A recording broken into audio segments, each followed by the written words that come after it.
Good afternoon. Welcome to the May meeting of the Village of Pinehurst Historic Preservation Commission. The purpose of the commission is to decide applications for certificates of appropriateness for new construction or major work within the Pinehurst Historic District, and to do so by conducting hearings and making findings of fact when such applications come before us.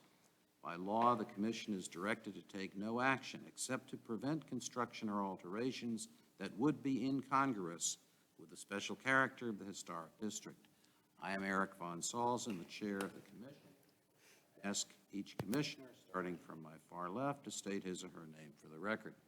Richard Vincent. Thomas Schroeder. And Lucy.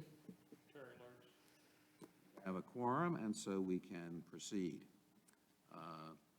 Also present, I think, or a while ago, there he is, Alex Cameron, and Kathy Lyles, and our clerk of court, Jill Lazuski. First order of business is to review and approve the minutes of our last meeting. All commissioners have been provided with copies of the minutes. Does any commissioner have any changes to suggest? Do. Yes, sir. On page 2, middle of the page, it says, I said, clarified that this is a conceptual submittal. And I believe I said, clarified that this is not a conceptual submittal, as HPC standards have no such mechanism. Anybody disagree with that change? I think it's correct myself. All right. Would minutes please be amended to that effect? Anything else? I've got a couple, and I apologize, there's a new set that I haven't reviewed, but the set that we got, in the heading, it talks about 395 Magnolia Road. Yeah. Oh, that's correct. That is, okay, I understand now, never mind. The other issue that I had is, it said in section 3, public hearing, that I was recusing myself from 87 Short Road and 7 Maple, which is a true statement, but I think we probably need to annotate within those two sections farther back that I actually did recuse myself in doing it. This is just a statement that says I was going to, so we probably ought to annotate in the two files that I actually did recuse myself. All right, that In the two cases.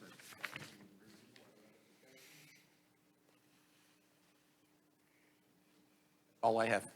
all right. With those changes incorporated, do I have a motion that the minutes?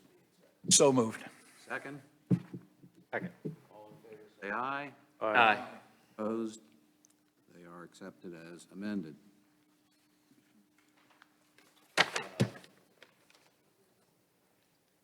May I now have a motion to enter the public hearing? So moved. Second? Second. Discussion? Hearing none, all in favor say aye. Aye. Aye. All opposed say nay. Ayes have it. We are now in the public hearing. This is a quasi-judicial hearing. That means that anyone desiring to testify must be sworn in, and the commission is required to consider only facts presented in this hearing. The proceedings are video recorded. First, I'll ask the commissioners if they have visited any or all of the sites on our docket today, and whether they have had any ex parte communications with respect to any of the cases we will be considering today, starting from my far left with Mr. Vincent. Visited all the sites, no ex parte communication. Visited all the sites, no ex parte communication. I also visited all the sites and had no ex parte communications. Visited all, no communication. Visited all the sites, no ex parte communications or conflicts of interest? I visited all the sites except for at Maple Road. I asked permission to go in the backyard. Thank you.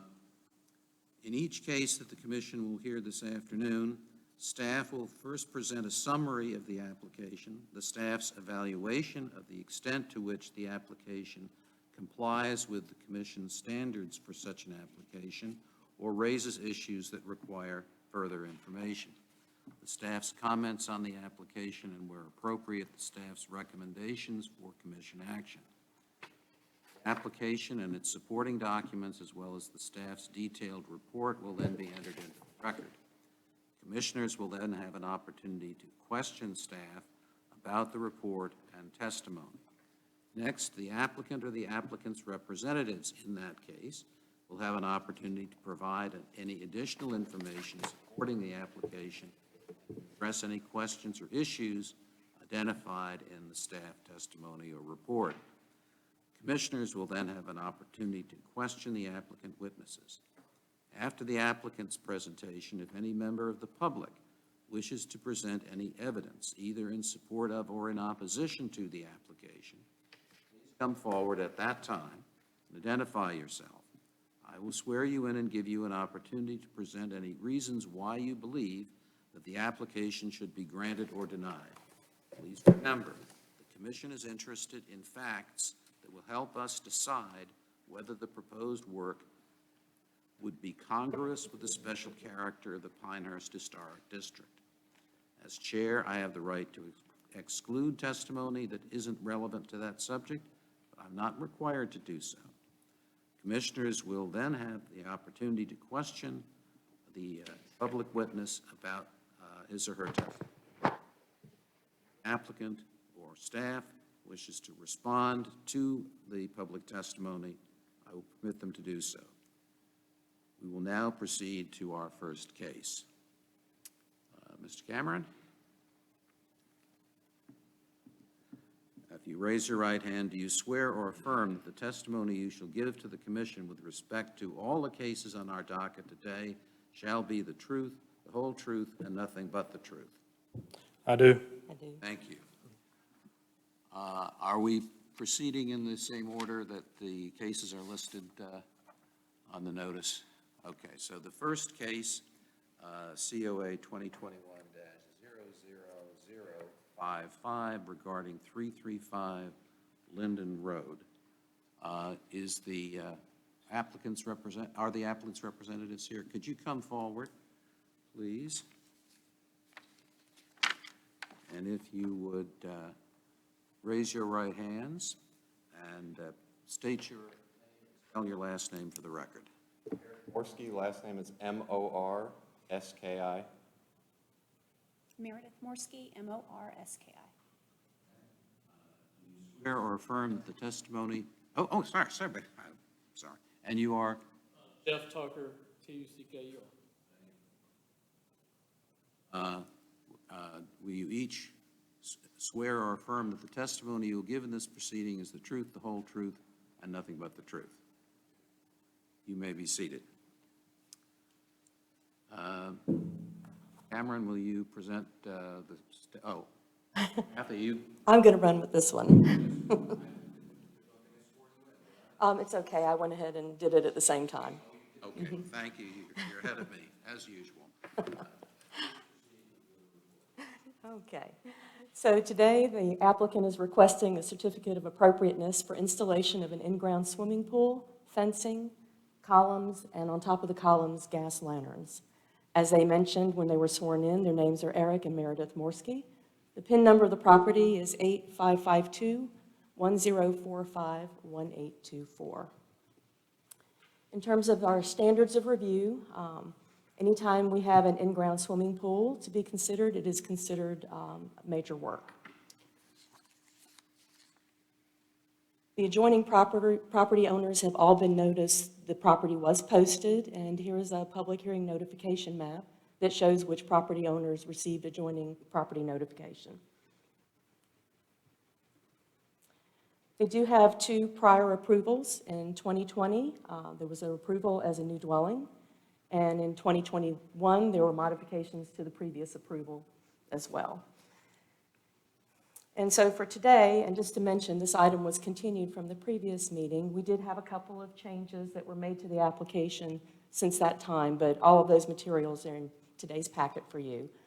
So we have, of course, the relevant guidelines that apply to swimming pools, which is new in-ground swimming pools must be congruous with the landscape of the Pinehurst Historic District, and that in-ground swimming pools must not be easily visible from the street.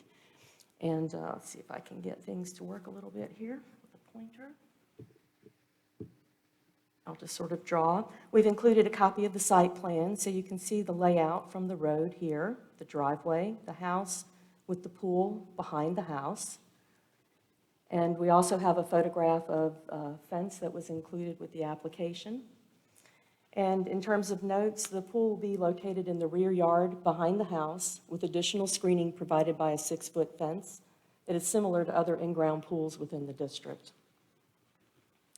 In looking at the guidelines for columns, on the front and street-facing elevations, posts and columns should be of dimensions, shapes, and styles that are compatible with the architecture and the size of the main structure. And in their detail, they provided that they would be 3 feet tall, 2-foot square columns. They're proposed to be located at the driveway entrance and topped with gas lanterns. The gas lanterns will be within the 5-foot height requirement of the PDO, and these columns are compliant with the PDO and meet the applicable guidelines. And just to come back up, if you look at the site plan here, the column locations are kind of where my little red pointer is. And so at this time, we would like to go ahead and submit our materials into the record, including the staff report, this short presentation, the application, applicant's materials, photos, site plans, and findings of fact. Without objection, the materials referred to are admitted into the record. Do the commissioners have any questions of staff? Question. What does the PDO say about fences around pools?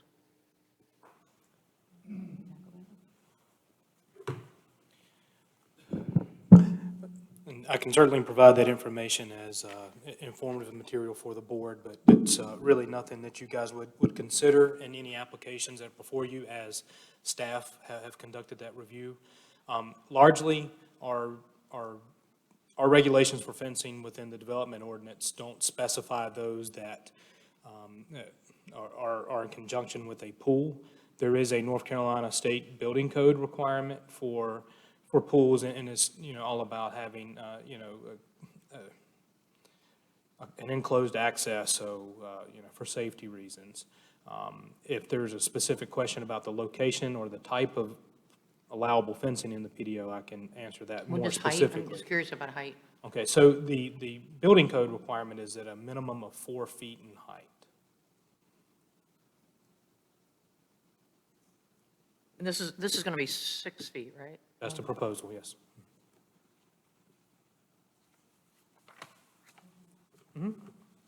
Any other questions from staff, Hearing none, turn to the applicants. You've been sworn in. Is there anything you'd like to add? We were aware, if you noticed the picture, that there is a requirement for the type of fence if you're going to do a 6-foot wooden fence, it'd be shadow box. So that's what we are proposing to do, the shadow box, not the wooden slats up against one another. Questions for the applicants? But will the fence show from the road, the 6-foot fence? But we're going to be putting some landscaping around it to kind of maybe pretty it up a little bit.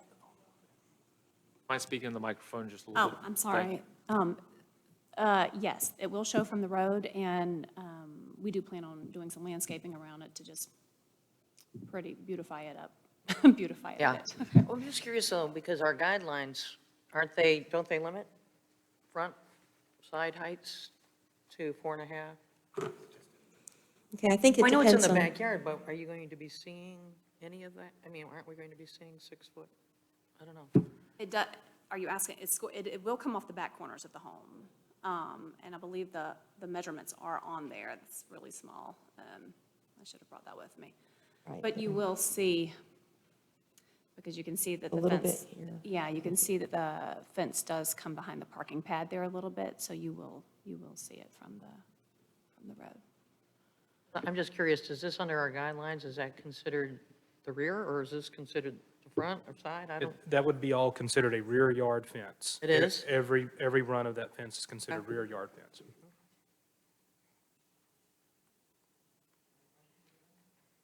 Any other questions?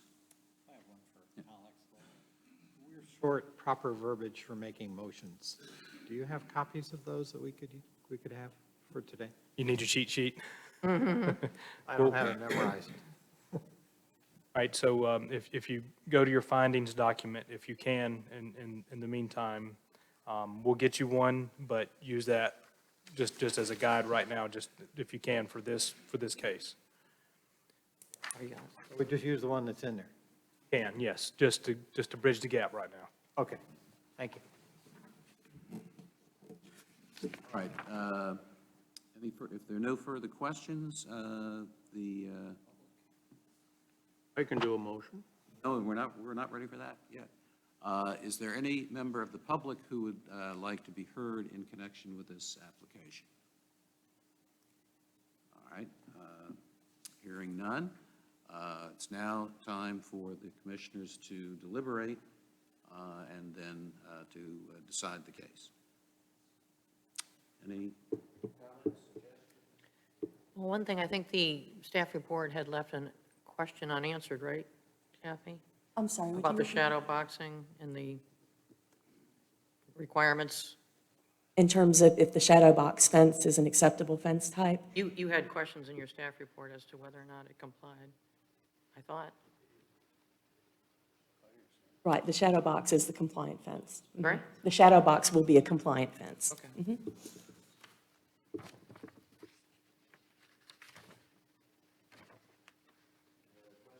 Comments? Motion?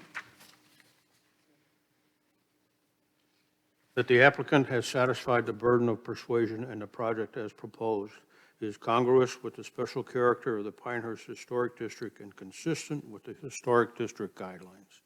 A certificate of appropriateness is hereby granted for the reasons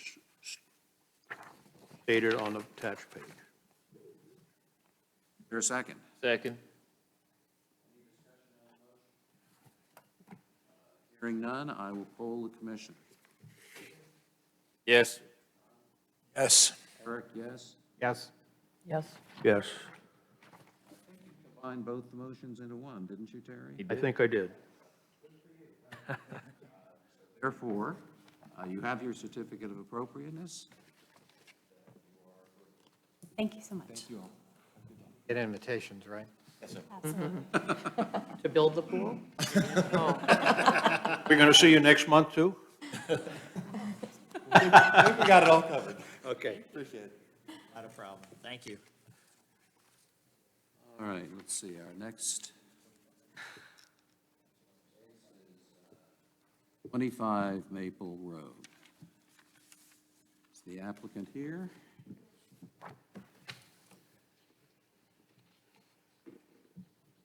State your name for the record, please. Yes. Thank you. And you are the owner of the property, is that correct? Would you raise your right hand, please? Do you swear or affirm that the testimony you are about to give in this proceeding will be the truth, the whole truth, and nothing but the truth? Thank you. I think since Alex slipped out, I'll keep running with it. All right, please go ahead. Thank you. So the request before you at this moment is for a certificate of appropriateness for installation of a 12 by 24 white wood pavilion, a 7-foot 5-inch by 17 feet 9-inch gray swim spa, and a 6-foot tall privacy fence. And as Meg mentioned, as she was sworn in, she is property owner along with Charles Shaw. The applicant is Gray Fox Outdoor Country Lane Woodworking, and the PIN number is 8562-0907-5032. So the following changes require approval as a major work by the Historic Preservation Commission. One is an accessory building greater than 12 feet in any dimension, and requests that are not consistent with the guidelines. And in this particular instance, the 6-foot solid privacy fence is one that would be not consistent with the guidelines. I also want to make a note that because, and Alex will probably discuss this when he comes back in, under ANSI guidance, swim spas are not classified as pools. So I have not necessarily included it in the standard of review for a pool. Okay. So in terms of our notifications, here's our property location and adjoining property owner notification map. And you can see we've got the property marked in the hatched area. The primary structure was built in 1915, so one story with gable roof and a front shed dormer, and forgive my spelling there. I wanted to go ahead and put the site plan up and see if we can kind of work through this a little bit. This is Maple Road, where my red marker is. And then you'll see the driveway coming in with the house located here. And then we have a carport. And immediately behind the carport is where the privacy fence starts. Behind the privacy fence, you'll see that there is a pavilion. And then partially under the pavilion is the swim spa. So I thought it's helpful to kind of see these things laid out as we're walking through this presentation. So in terms of our guidelines for accessory features and structures, all proposed site features and accessory buildings, including garages and other buildings, as well as other structures such as gazebos, patios, arbors, pergolas, must be compatible with the features of the principal structure and must be congruous with other accessory structures in the district. And also, accessory buildings must be equal or lower in height than the primary structure, and the roof should have an equal or lower slope than the primary structure. And so in our notes, we have that the pavilion will be of materials and color in keeping with the district and is compatible with the principal structure. The shingled roof is proposed for a 12/6 pitch. The peak height is 11 feet, 2.5 inches, which will not exceed the height of the primary structure. The use of the structure to partially shield the spa serves as a roof over function that may be atypical in the district. So I did want to just note that. And we've highlighted the pavilion here behind the house. Ms. Shaw provided this sketch that shows it in relationship to the roof. And we also have a profile here of the pavilion, the color of the proposed roofing material in charcoal gray, the stain in white. Now, when we also look at our guidelines, we notice that the village traditionally considers streetscapes as a community asset, one that provides open views and vistas and creates a natural setting. Front yard fences are not recommended, but if fencing is desired, the resulting fence must be compatible in style, material, decorative elements, and features, such as gates, pillars, and hardwares with the character of the district. And then residential street side fences, which would be any fence you could see from the street, should be wood picket, brick, or wrought iron or metal that resembles wrought iron. White wood picket fences are the preferred residential street-facing fence type. And in the event of new picket fences, they should be substantially open in character, not less than 2 inches nominal or wider than 4 inches nominal, with a minimum of 2 inches and a maximum of 4 inches between the pickets, and they must be at least 1 inch nominal thickness. 7A10 states that solid wooden fences are not permitted in the Pinehurst Historic District. 11 states when measuring the fence dimensions, consider all fence elements, including posts, and that the rear yard fences must not be taller than 6 feet in height. So as we've mentioned, because it is a solid privacy fence, that's not compliant with the guidelines.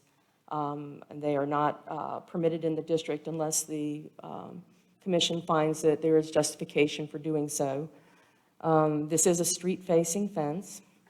The 6-foot height is compliant because it is rear yard, and it will shield the spa from the sidewalk and street visibility. But by shielding those characteristics, you also sacrifice the characteristic of being open. In terms of a picture, Ms. Shaw provided this photograph, which is of a neighbor's fence that is a solid privacy fence. She did want to show that there is a solid privacy fence in the nearby vicinity. And here's a photograph of the spa. It would be a different color, I believe we're gray on the spa. And as we mentioned, it's not regulated as a pool, which Alex can speak to if we need him to discuss that. And it would be shielded by privacy fence and vegetation. So at this time, I'd like to submit the following into the record: the staff report, presentation, application, applicant's materials, photos, site plans, and findings of fact. Without objection, the materials referred to by staff are admitted into the record.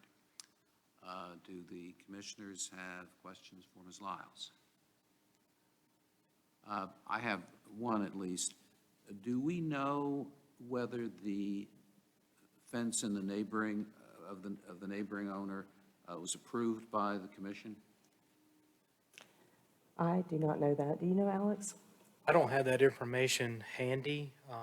There was a period of time prior to, sometime between 2015 and the adoption of the new guidelines, which were adopted in 2019, I believe, where solid wooden fences were permitted and were permitted under staff minor works. And that would have been me, but I don't have a recollection if I did or if this commission itself has approved that fence. But it's legal. I wasn't even worried about whether it was legal or not, because I assumed that since it's there and it's public, if it was illegal, we would have had it taken down long since. I'm just wondering whether the commission has established a precedent that we need to be guided by in this case. It sounds as though there's no particular reason to think that the neighboring fence was approved by the commission, because it could just as well have been put up when that approval was not required. And if we could, again, this commission is not bound by any precedent, by any case or decision they've made. So as you guys do consider each case on its own merits, it stands there on its own. Ms. Shaw may be able to provide some additional information, and I can do some digging in the meantime and see if I can uncover if a COA was issued. But again, it would have been issued under its own merits that were applied. Thank you. Any other questions? I just for have a staff? question about the ANSI definition.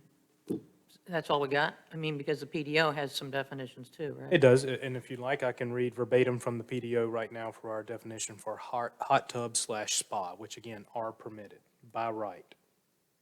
A structure usually large enough to accommodate several persons that is filled with hot aerated water used for recreation or physical therapy and is often placed out of doors, such as on an open porch or deck. Yeah, what's the swimming pool definition?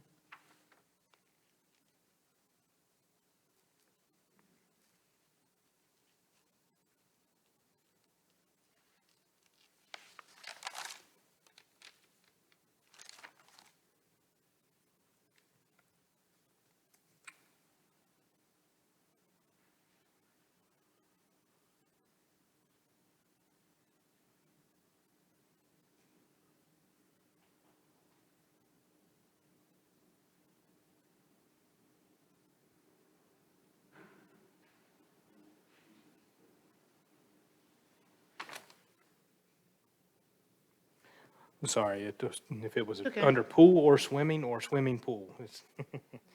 Okay, so any structure intended for swimming or recreational bathing. This includes in-ground, above-ground, and on-ground swimming pools, hot tubs, and spas. Okay, so we're caught in a little bit of a vice here, aren't we? Not necessarily, Oh, because okay. again, this commission does not review or interpret any of the definitions that are located therein within the PDO. Well, above-ground pools are not permitted, right? under the Exactly, guidelines. and so staff's interpretation is that this is not an above-ground pool, but it is a hot tub/spa. Well, if somebody comes in with a swimming above-ground pool that is the same shape and size, what do we do? Don't have an issue with the PDO has the issue. No, I know, no, of course it is. It's outside the scope of Yeah, this. and there again, without getting caught up in too much of a discussion on that today, Yeah. there's obviously staff identifiable areas of weaknesses within our regulatory documents, and we're working on that. They're flagged. But the key is that hot aerated water. Not all swimming pools obviously have that. I appreciate that, and I appreciate we're not bound by precedent, except that later on, when someone wants to build something, they show us a picture of something that's already been built. So that's my only concern, is just consistency, I guess. And that is how staff has consistently applied that definition village-wide. There have been spas, swim spas this large above ground in the Yes. historic district. Not necessarily in a historic district, but village-wide, yes. Follow up on that. Do you not know whether there have been any such spots? I can't say for absolute certainty. Wondering whether we have a problem with the character of the historic district. Any other questions for staff? Ms. Shaw, would you like to say something more in favor? Yes, I would. Before I started this whole process, I knew that there would be some possible issues, so I called and I spoke with Peter Hughes at the time, and he said that there had been swim spas approved in the historic district before, so he did not think that I would have any issues. Can you tell us anything about your neighbors? Well, the reason I chose the fence that I did was because of the neighbor. On my walks, I saw that they had this fence. I did not realize that that was not an approved fence. So that's the main reason I chose that, as well as for privacy. You were here during the preceding case, were you not? Were you able to see the picture of the fence that they were proposing, the shadow box fence? I did see that. Would it break your heart if you had to use that kind of? No, it would not. Like I said, I thought this was an approved fence because our neighbor has one, so. And it may have been approved at a time when the regulations were different or when no approval was required? Well, the fence just went up in the past few months. Past few months? Yes. Say, it looks almost, I mean, I'm not sure how old that picture is, but Yeah. it looks like it's pretty new in that picture. Yes. I've been on the commission the last few months, and I have no personal recollection of that fence, but I'll keep my mouth shut. Other questions of the applicant? Yeah, but could you just explain, what are we going to be able to see from the road? Because I'm getting confused. If we can see something that's really front-facing, it's still considered a rear fence? I mean, where is this going to be in Well, on the- reference to, On the like, diagram, the fence is going to be on the side of the house, but behind the house. As you can see, the yellow marking? That's where the fence is going to be. so it won't be directly across the front? There's like lattice and there's a little shed back there or something, I think, or? Yes, Yeah, there is. but, so that will all be in front of that, right? This will all be in front of that? The fence will cover all of that. Okay. So is this a rear fence or Yes, it is a rear fence. I guess I don't know definitions anymore. It seems to me that's kind of like front, no? It's front-facing, but it's in the Front-facing. rear of the property. But it's not the very rear, right? It's still it's behind the house. Okay. That constitutes rear. Yeah. Okay. Okay. Okay. I want to interrupt, but while we've got this visual up here, Ms. Shaw, just from my understanding, there's two orange lines at right angles to each other with, looks like X's on them. Is that, That's the fence. that's the fence? Okay, Yeah. the one right there, that short one is an existing little fence. It's like 4 feet, so it's going to attach to that. I see, okay. Okay. That's what I And was. the diagonal line is just pointing to the fence? Correct. It's not a fence, it's not a, Correct. That is the fence where the X's are. So it's just one length of fence attached to an existing shorter fence. Correct. That's- Make an L. So it'll make like an L shape. Correct. Chairman, I have had the ability to research our COA-issued master list since the creation of our historic district, and there are several spas in the historic district that have been permitted by both staff and the HPC. Swim spas? Above ground? Yes, on decking or on patio. that's good to know. Thank you. That's quick work, Alex. That's technology. It takes the skill to work the technology. Any other questions for Ms. Shaw?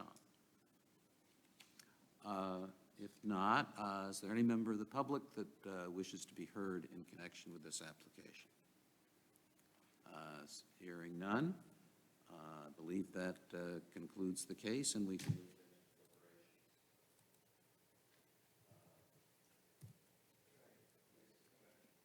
Applicant, I probably should have said this before. Since it sounds like you're willing to do a shadow box fence instead of the privacy fence that you are now applying for, can you so state that you revise your application accordingly? Yes.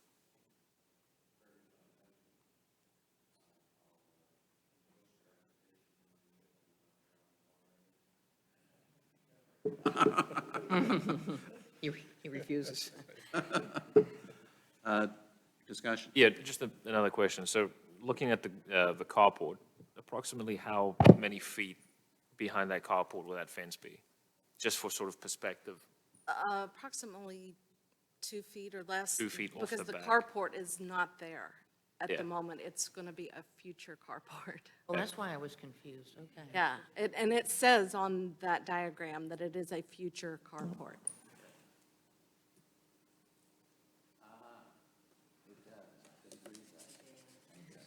Because the previous elevation, you don't see the posts through the fence, so it looks a little squirrely.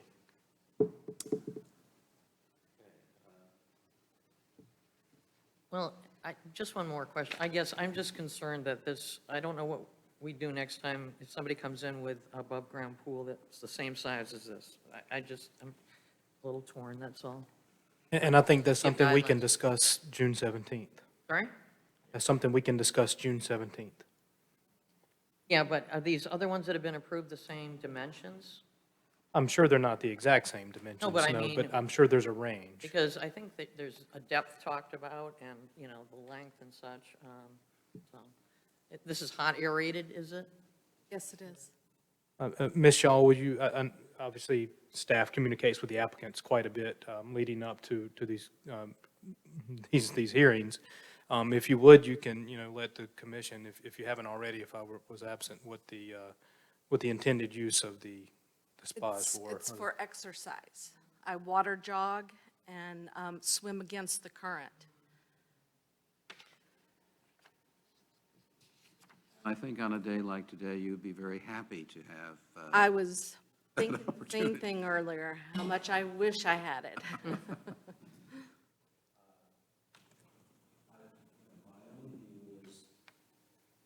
don't think there's any question that this is a spa, and the next case that we get where we think maybe it's an in-ground, an above-ground swimming pool, we'll have to cross that swimming pool when we come to it. But this one does not strike me as being so large that I would be uncomfortable thinking of it as a spa rather than as a swimming pool. And I have connection to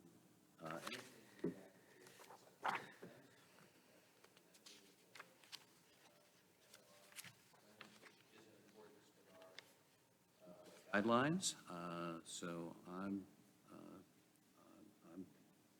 very happy to vote in favor of the application if someone else feels like making a motion, which the chairman's not supposed to do.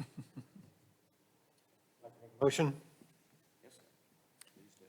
I move that the Historic Preservation Commission find the proposed major work at 25 Maple Road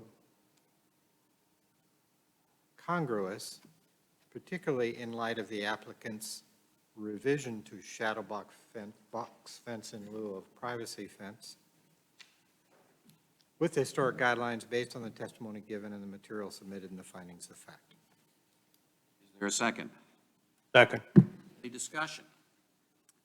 Hearing none, I will poll the commissioners. Richard? Yes. Yes. Eric, yes. No, I'm sorry. I just think it's too much like an above-ground pool. Sorry. Yes. All right, the ayes have it. You have your certificate. Oh, we have to do the second motion. I move that the Historic Preservation Commission approve a certificate of appropriateness for the proposed major work at 25 Maple Road. Second. Aye. Aye. Same vote as on the first motion. Thank you. You have your certificate, including the amendment that you've made to use the shadow box fence rather than the solid. Thank you. Congratulations.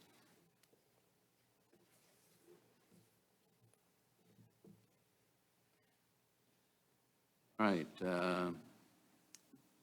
Our next case involves 5 Carolina Vista. Is the applicant here?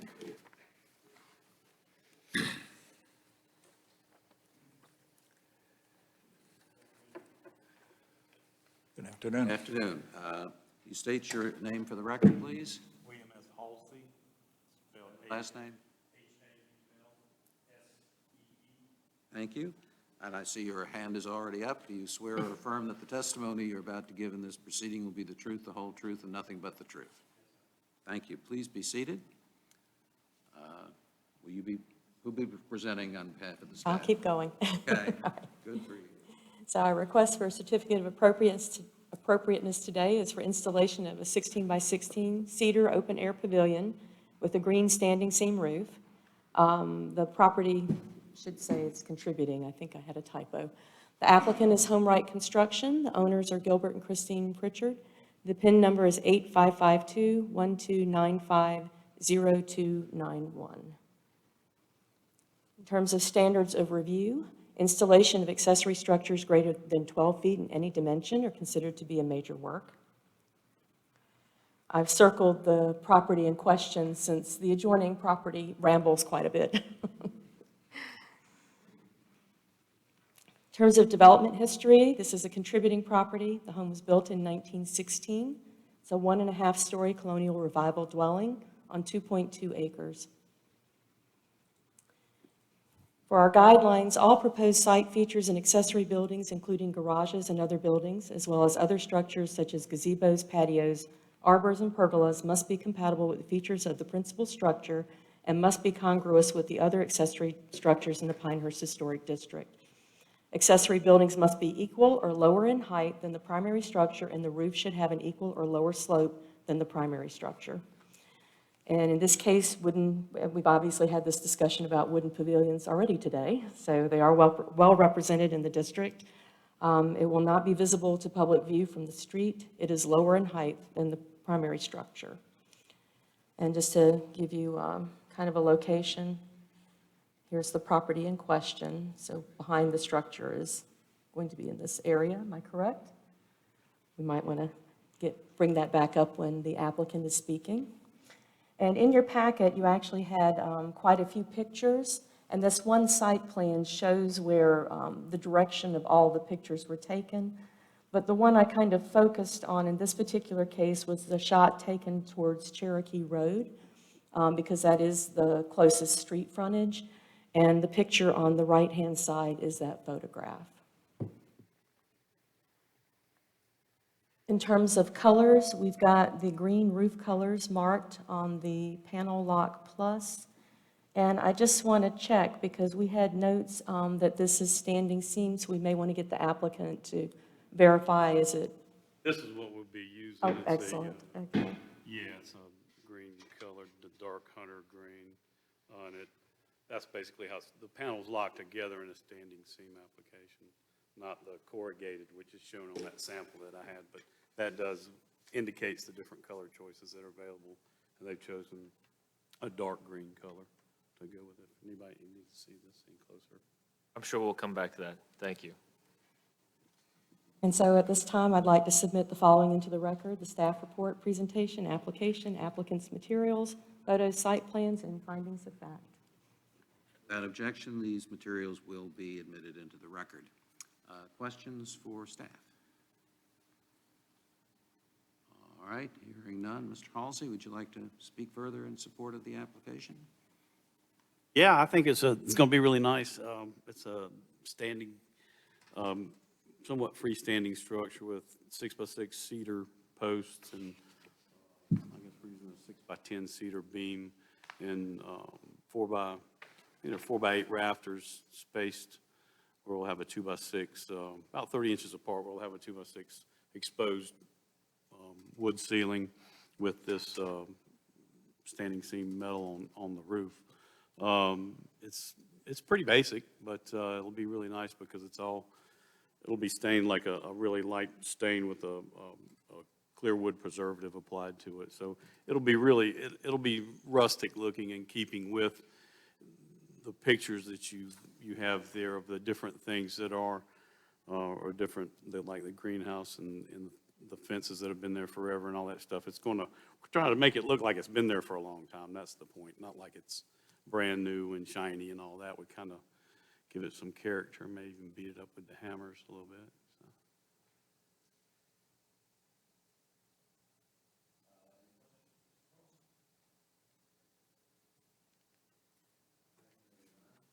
Member of the public that wishes to be heard in connection with this application?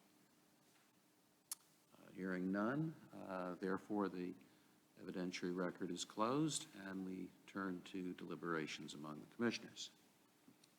Yes. Comment for the team, as it were. Because this structure is going to be essentially invisible from the public due to the fantastic hedgerow along Cherokee, Yeah, it's pretty amazing. thing it's going to look like is of less importance to me. Had it not been that case, I would suggest that we should not be accepting this as a complete submittal without at least a drawing of what it looks like.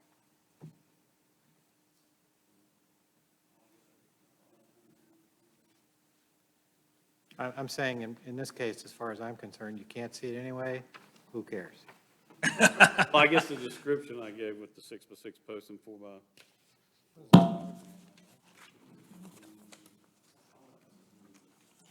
I agree with your point entirely, as you stated it. I care, but I don't, because I can't see it.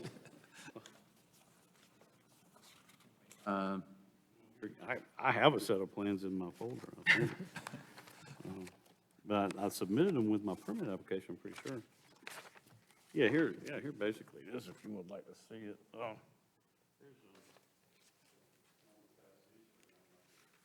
Yeah, we can now pause it. It should be made part of the record.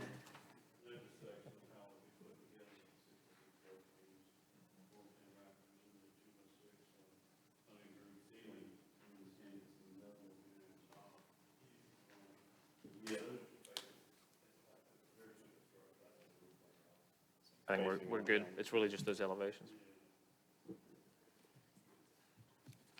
Eric, will this be part of the record then? Absolutely. We'll need a copy of that. We can have that? I've got copies. Okay. And Scott, I looked through everything, and I seem to recall when you were dropping some stuff off at the office, I thought there was something you said you left in the truck, I think, and Yeah. it was one of those, Okay. when you were coming up for something else, and we were talking. Yeah. Because I have the originals here, and sometimes we do apologize, but to reproduce documents for the commission from the originals, there's your nice. Yeah, you can keep those for your records, that's fine. Okay, when we're done with them, we'll pass them back and put Would them have in the record. strengthened your case, by the way. I think that'll look great. These documents will be admitted into the record and shall be part of the application.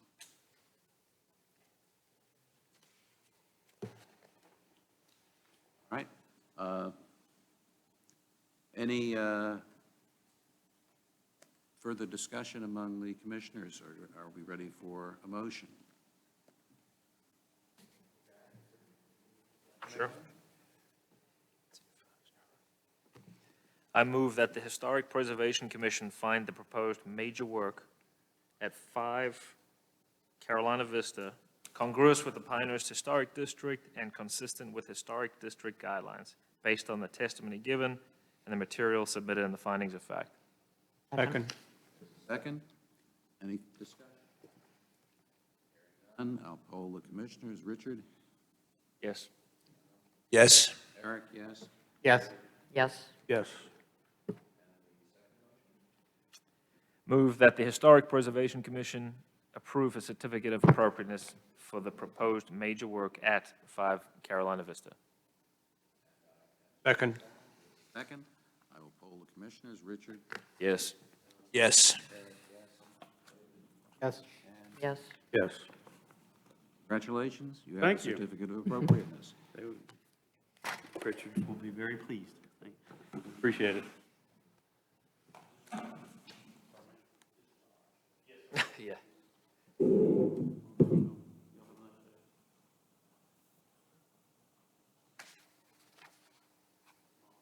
We're done. Thank you, Scott. Next case involves 20 Cherokee Road. Is the applicant or applicants present? Yes. Would you come forward, please?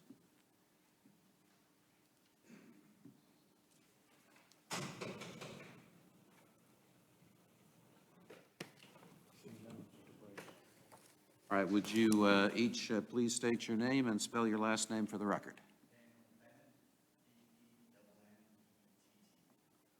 Wayne Haddock, Haddock. Right hands, do you swear or affirm that the testimony you will give in this proceeding will be the truth, the whole truth, and nothing but the truth? Thank you. I'll Please keep rolling. proceed. Just for reference, we have provided you with a couple of larger scale drawings, which hopefully will be a little bit easier to see because I don't know about you, I could not read it in the packet. So hopefully that will help. So our request is for a certificate of appropriateness for the following, and this is a pretty lengthy list because there are a lot of changes happening. So on the front elevation, paint the front door, repoint the brick steps, and reset popped-up bricks. Right side elevation, remove steps and railing, enclosed deck, add new Trex steps and railing. Rear elevation, remove pergola, enclosed deck to expand kitchen, while retaining an entrance with a new door of the same style. Remove decking and install new Trex decking and railing. Replace all lattice with new Trex lattice. Left side elevation, remove steps and railing. Deck addition, enclose the door opening. For the detached garage, paint and re-roof to match the house. New white garage door, and the house to be painted. And hopefully I have covered the list here. The applicant is Pinehurst Homes, the owner, Daniel Bennett and Sally Cummings. The address is 220 Cherokee Road. PIN number 856209160591. For standards of review, eliminating a door, new construction or additions, resurfacing buildings with different materials from that which was removed, and minor works not approved by the village planner are considered major work. And here is our location map, which shows the property hatch marked, and around it the adjoining property owners that were noticed. In terms of background, this is an 1896 contributing structure. It's a 1.5-story frame cottage with gable end facade, hip dormers, and a front porch. I found it easiest to work from their pictures first. So we'll start with the front. And on the front, you can see where we've got the front door labeled to be painted, the bricks pointed up, and to reset pop-up bricks. On the right side, these are the steps and railings that are going to be removed so that the area can be enclosed. They will add steps and railings from new Trex deck per plan. On the rear, here's the pergola to be removed, the area to be enclosed. And one of the things I did not note but would like to note while I'm doing this presentation, I believe there's also a basement door that will be replaced in here. Is that correct? I'm looking, we'll get confirmation. The lattice that is all to be replaced, and then this decking that runs across the porch will also be completely replaced. On the left side, remove the steps and railing, and you can see a zoomed-in version here. There's a door here that will be removed, and then this door opening will be infilled. In terms of paints and materials, these are the paints and materials that have been chosen for the exterior color, the roof color, the Trex decking, the railing in white, and the lattice in white, and then the country redwood for the front door. These are the drawings that I provided with you this evening, which I hope might make it a little bit easier to see some of the changes. This is the door where my red dot is that's going to be enclosed. Here it is where the door exists. Here's where it's going to go away. This is where the stairs will be removed and infilled to expand the decking. Of course, all the decking in here to be replaced. Here's the pergola that will be removed and these stairs as well. And the decking will be extended with the stairs turned so that you can go down this way. And then the kitchen will be elongated along this line. This line will become a straight line. You'll notice it's not straight here with the railing. And then, obviously, we'll need a new exterior door in this location. There are other changes that are highlighted as happening within the structure, but since they involve interior renovations, they're not subject to discussion this evening. So for windows and doors, adding new windows and door openings or altering or filling existing openings should not compromise the architectural character of the structure and must be congruous with the district. Windows and doors that contribute to the overall historic form and character of a structure, as well as materials, details, and features of the windows and doors that contribute to the character of the structure, should be retained and preserved. If repair or replacement of an entire window, door feature, or deteriorated detail is necessary, it should be limited to the minimal amount necessary and replaced in kind, matching the original in composition, dimension, size, shape, color, pattern, and texture. And as always, snap-in muntins are not appropriate. The number and size of panes, mullions, and muntins in all window and door hardware should be compatible with those of existing windows and doors. Windows and doors that contribute to the overall historic form and character of a structure, as well as materials, details, and features of the windows and doors that contribute to the character of the structure, should be retained and preserved. And so, as we mentioned, the applicant proposes to infill the door opening on the left side of the house and remove a door to expand the kitchen on the rear of the house, replacing it with a new door of the same style. The front door is to be repainted. The door area to be removed is to be resided to match the existing residence. The material changes would be compatible with the existing structure, not visible from the street, and congruous with the district. In terms of decks, the addition of a deck or patio must not obscure, damage, or destroy character-defining features and must be congruous with the district. Decks should be constructed so that they can be removed in the future with little damage to the existing structure. Decks, posts, and railings should be compatible in scale, design, material, and detail with the structure or previously existing features. Decks and patios should be located on the rear or least character-defining elevation of the structure. Deck framing should be screened by landscaping or skirt boards. Decks should be painted, stained, or have a manufactured color compatible with the color of the structure and the Village of Pinehurst color palette. So the applicant proposes to enclose an area of the deck on the rear left side and remove the pergola to increase the size of the kitchen. Additional deck will be added to the structure in the area of the pergola with the steps relocated. A deck addition is also proposed for the left side, squaring the deck off with removal of the stairs and the left side entry door.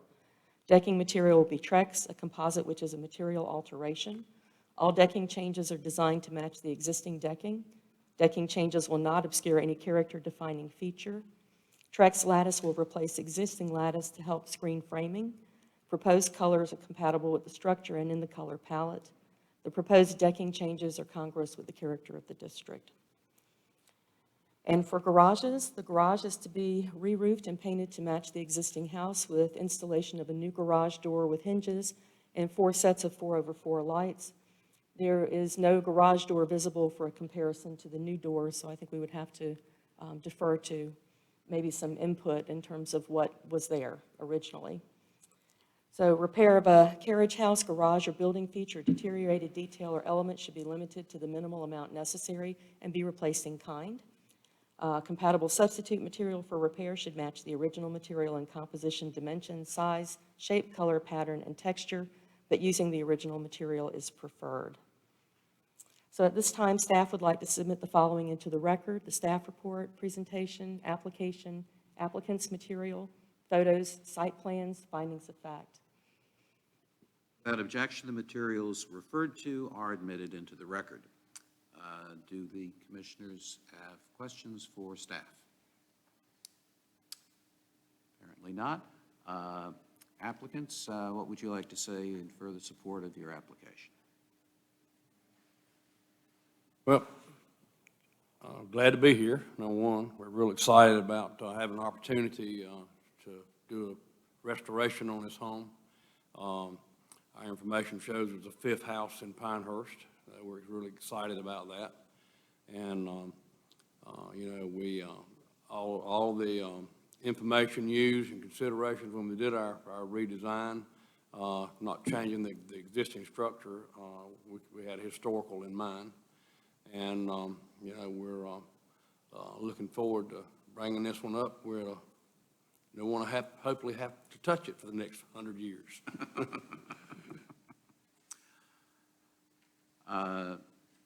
Mr. Bennett, do you want to add anything? We're very cognizant of the fact that it has a heritage plaque associated with it. Both my wife and I have master's degrees in history, so we're very interested in historic preservation, want simply to bring the house up to its historic standard. The door on the left side of the house in the rear, don't believe that was part of the original house. That was cut into it initially. We simply want to fill that back in.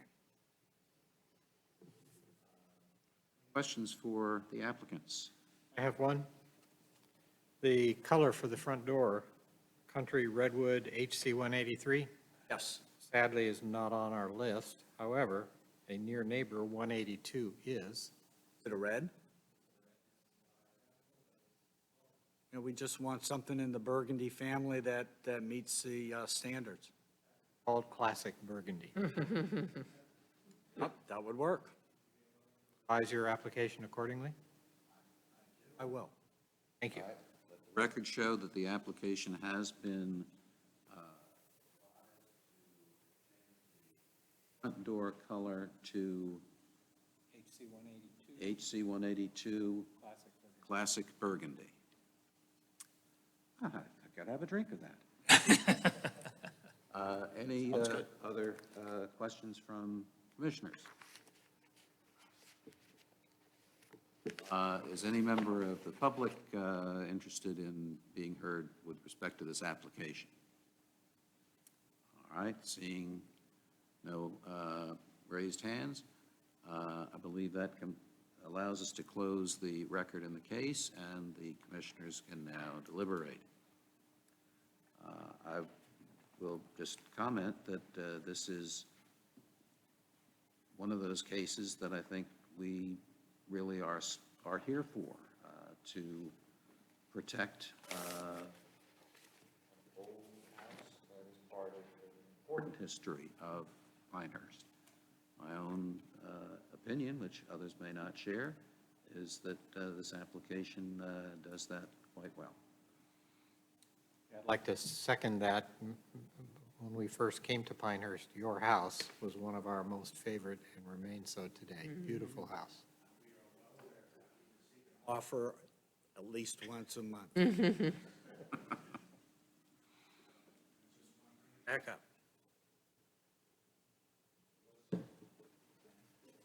Was a question of what door was on the garage before, and are we going back to relatively what was there? Yeah, it was an old wood door that was on the garage before, and what we've selected will be like a carriage-style looking door. It'll have the hinges will not be operable, but they'll be on the door itself with the light across the top. That's a regular roll-up door that appears to be a hinge door, is that what you're? Correct. Right. It's not truly a hinge door. When I was reading that, when it came up, it's like, yeah, I mean, the hinges are there, but they're not really operable. But it's, to follow on what you're saying, it's almost like an overlay, right? There's like a wood overlay, and it's about as similar looking as you can get without going wood. Absolutely, yeah. Thank you. That answered my question. Any other comments? Are we ready to, for a motion? Who hasn't made a motion yet? Ann, would you like? I have not. Sure. I move that the Historic Preservation Commission find the proposed major work at 220 Cherokee Road, congruous with the Pinehurst Historic District and consistent with historic district guidelines based on the testimony given, the material submitted, and the findings of fact. Second. Second. Discussion. Hearing none, I will poll the commissioners. Richard? Yes. Yes. Eric, yes. David? Yes. Yes. Yes. I move that the Historic Preservation Commission approve a certificate of appropriateness for the proposed major work at 220 Cherokee Road. Second. Discussion. I'll poll the commissioners. Richard? Yes. Yes. Eric, yes. David? Yes. Yes. Yes. Passes unanimously. Congratulations. You have your Thank you. certificate of Thank you appropriateness. very much. Work.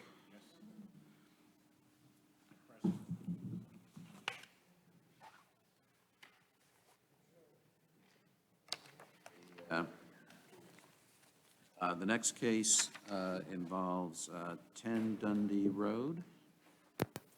Is the applicant here?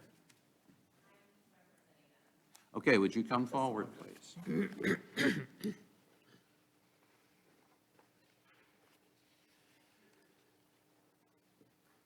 Would you state your name for the record and spell your last name?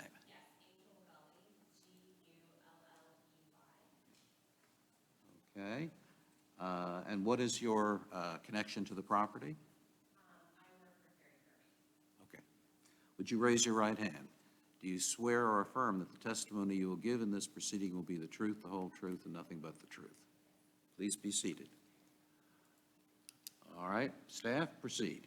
The applicant requests a certificate of appropriateness for modifications to the home at 10 Dundee Road. 1, to replace the front door to include a door with dental shelf, and 2, to raise the roof pitch in the rear to meet shingle warranty requirements. The applicant was Jacob Kirby, the owner, Jacob and Carrie Kirby, I'm losing my voice here. Address 10 Dundee Road, PIN number 8552-0887-6822. So for our standards of review, changes to roof lines, installation of a dental shelf, and a door replacement not compatible with the existing door are considered major work. Here's our property notification map. There's our property in question. Surrounding property owners were notified. In terms of background, this is a 1920 contributing structure, one-story frame bungalow with broad gable roof, a central chimney, and an enclosed porch. Minor work was issued in April for the roof repair and to repaint the existing siding to match. So, for our guidelines, if repair or replacement of an entire window, door, feature, or deteriorated detail is necessary, it should be limited to the minimal amount necessary and replaced in kind, matching the original in composition, dimension, size, shape, color, pattern, and texture. Windows and doors of existing structures should retain their original size and dimension, except as may be modified to accommodate code compliance and accessibility. And the third one, the number and size of panes, mullions, muntins, and all window and door hardware should be compatible with those of the existing window and doors. So the applicant proposes to replace the existing double French front doors with a white craftsman-style fiberglass door with 6 lights and a dental shelf, which would also be fiberglass, adding a new architectural detail. Existing windows are 1/1, although the light arrangement differs from the existing doors and windows. The replacement will be more in character with the district and the bungalow. And to give you some visual, there are the double French doors, and here is the replacement. And just, I think, one question for the applicant when they get up to speak is just to verify that the replacement will match the opening of the original doors. In terms of roofs, any changes or addition to the configuration of an existing roof shall be compatible with the architectural style of the existing structure and must be congruous with the district. Roofs and roof forms that contribute to the overall character of a structure, including their functional and decorative features, such as roofing materials, cresting, dormers, chimneys, cupolas, and cornices, should be retained and preserved. Likewise, roofing materials should be preserved and retained whenever possible. If repair or replacement of an entire roof is necessary, the new material should match the existing material in composition, dimension, size, shape, color, pattern, and texture. So the applicant proposes to raise the roof pitch of the gable roof to meet the shingle warranty requirement. It will not change the type of roof, but it will change the height and angle of the roof up to a 4/12 pitch. The roof is to be shingled to match the existing roof. Any siding impacted to increase the pitch of the roof is to be replaced in kind and painted to match. And so here we have our roof and our proposal. So at this time, staff would like to submit the following into the record: the staff report, presentation, application, applicant's materials, photos, and findings of fact. Without objection, the materials will be submitted into the record. Questions for the staff? Hearing none.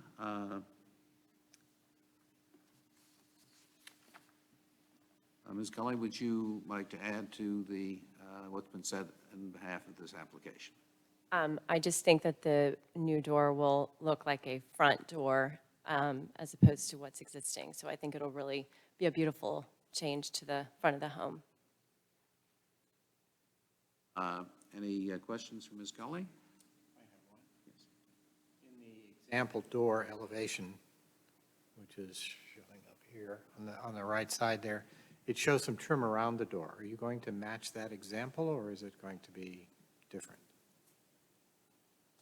If it is okay, I have Jacob Kirby. He asked if I could FaceTime him in if there was a question I wasn't 100% certain about. My understanding is it's going to be exactly as that, but I want to make 100% sure before I say that.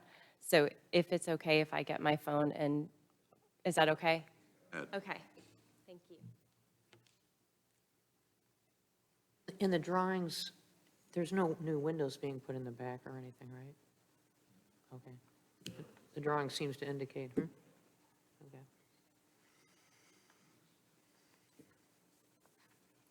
I have another question for you, if you can.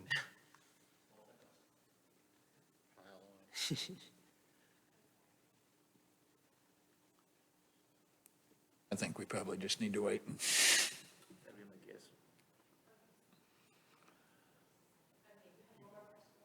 I do. The drawing suggests that you're going to enclose the rafter tails throughout. Is that part of your revision?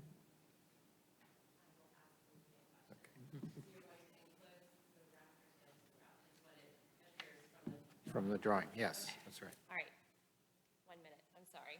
Thank you.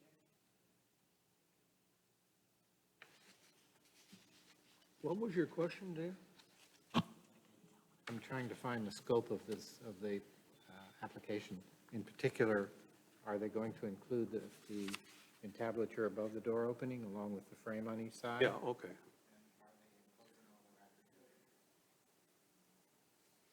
Good question.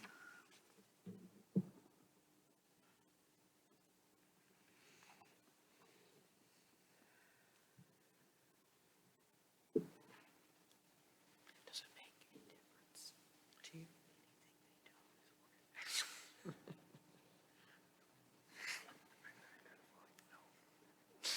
That's your new standard.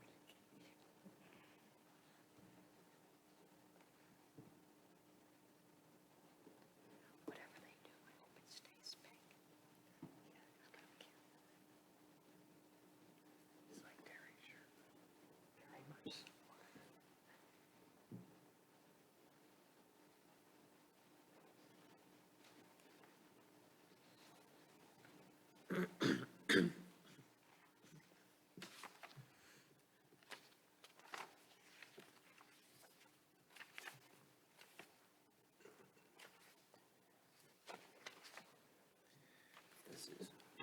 This is where David's getting in, this window.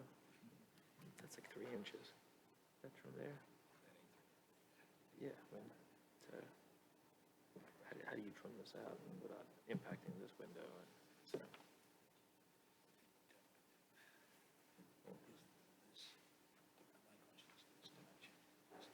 This thing.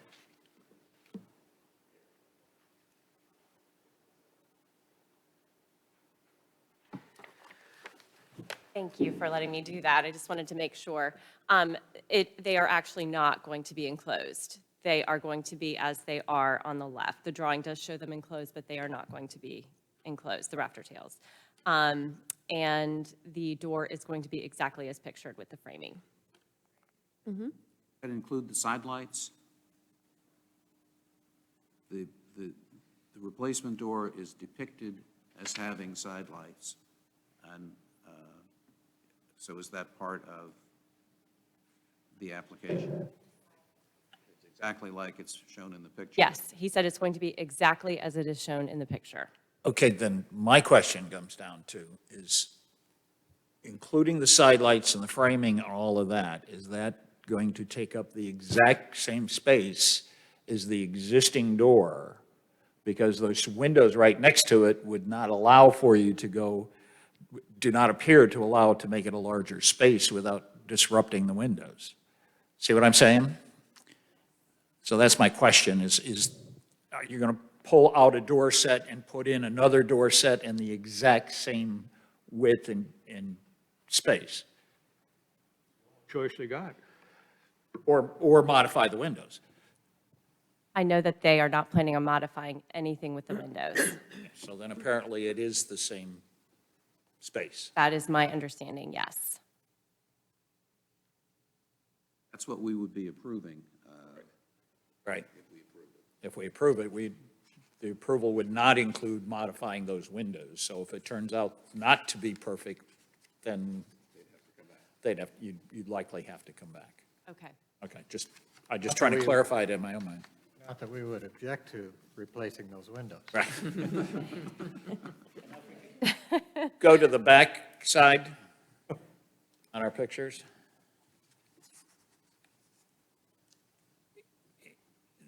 And again, it may be just the rendering of it, but the drawing, the windows that are on the back of there, and the drawing includes a door that doesn't appear to be there, or a concrete slab. Is that a modification? Because I don't see any wording to that modification in here. If it's not, that's fine. I'm not trying to put something in there. I'm just trying to understand the difference between those two. There is a door, so they took that screen door off, the door to the right. They are not planning on making any changes to those doors in the back. Or the windows. Or the windows. No, they're keeping them all the So same. those will be as we see them on the left. Yes, the rendering is slightly different, but it is Okay, going to, and yeah, that may have been what it was. I'm just trying to clarify yes. my understanding. Yeah. Maybe totally my understanding that that's the case. Well, I think the rendering was only for the pitch of that roof, right? That's the Just- only purpose of it, I right. guess. Okay, and if that's the case, then that's, Any other questions? Is there any member of the public that would like to be heard in connection?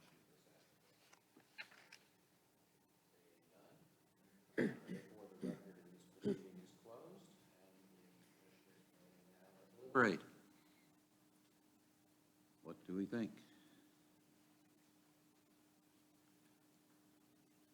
I have no questions or deliberation.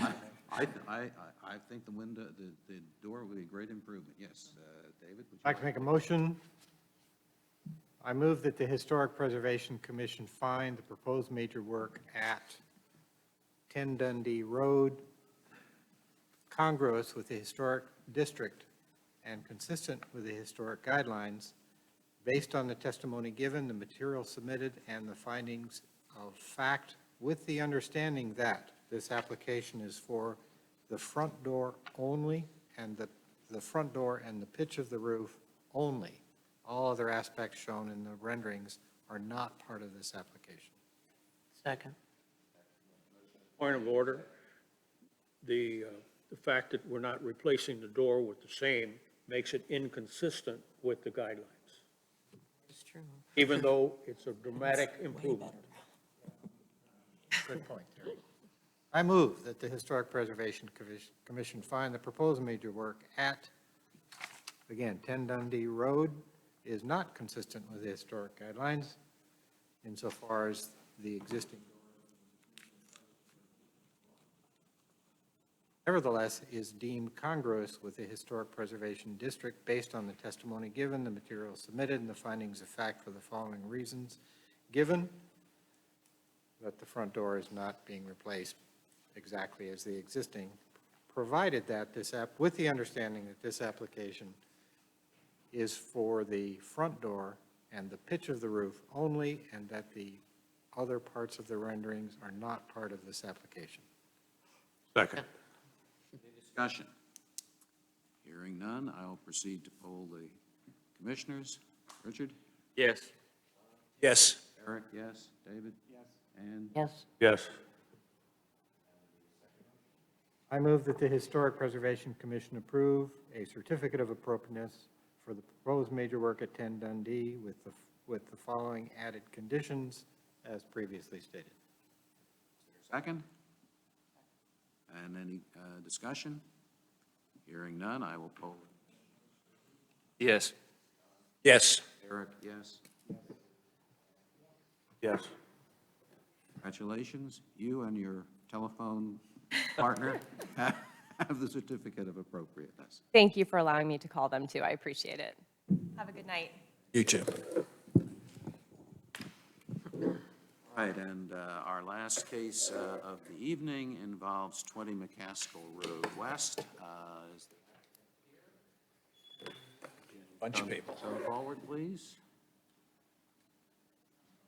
Chairman, may I request a 5-minute break? All right, This is going to be a long one, I'm sure. request has been made for a 5-minute break. We'll make it 10 minutes. Come back at 5:30. Okay, thank you. You may take it easy.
believe we need to swear in the applicants, so if you would all rise.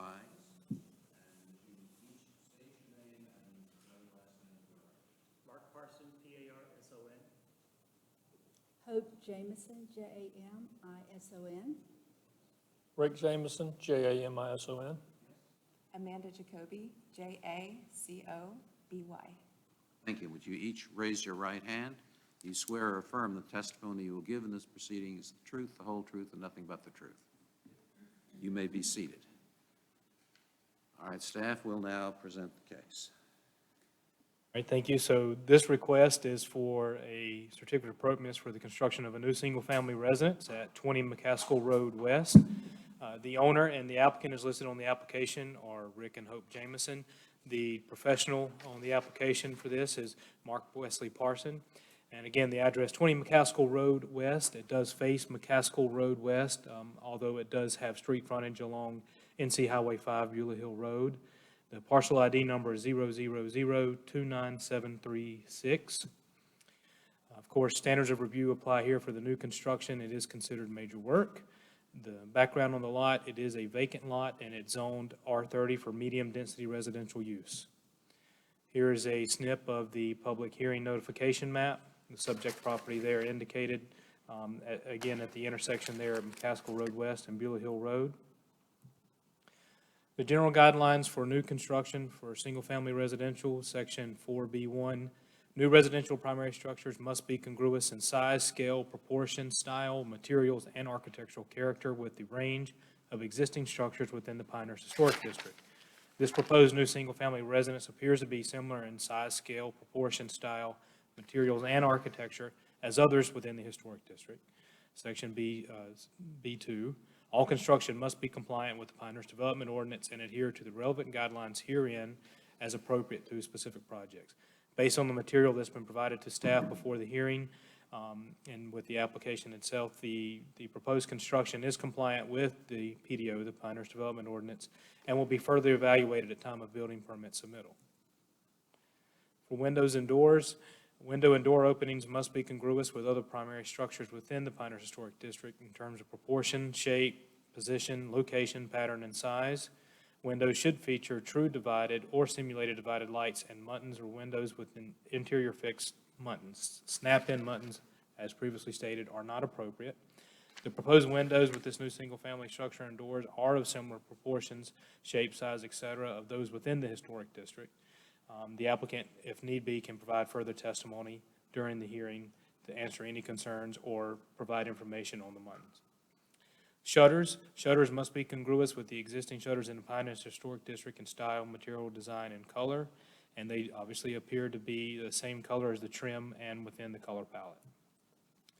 Accessory features and structures, this is relative to the proposed detached garage. All proposed site features and accessory buildings, including garages and other buildings, as well as other structures such as gazebos, patios, arbors, and pergolas, must be compatible with features of the principal structure and must be congruous with other accessory structures in the Pinehurst Historic District. The proposed detached garage is compatible with the proposed primary structure based on the application provided. Accessory buildings must be equal or lower in height than the primary structure, and the roof should have an equal or lower slope than the primary structure. Again, based on the material provided, the proposed detached garage is lower in height than the primary structure and the tallest pitch. Detached garages and other accessory buildings for new residential construction must be set behind the front facade of the primary structure. Based on the material provided and included with the site plan, the proposed detached garage is situated in the rear yard behind the primary structure.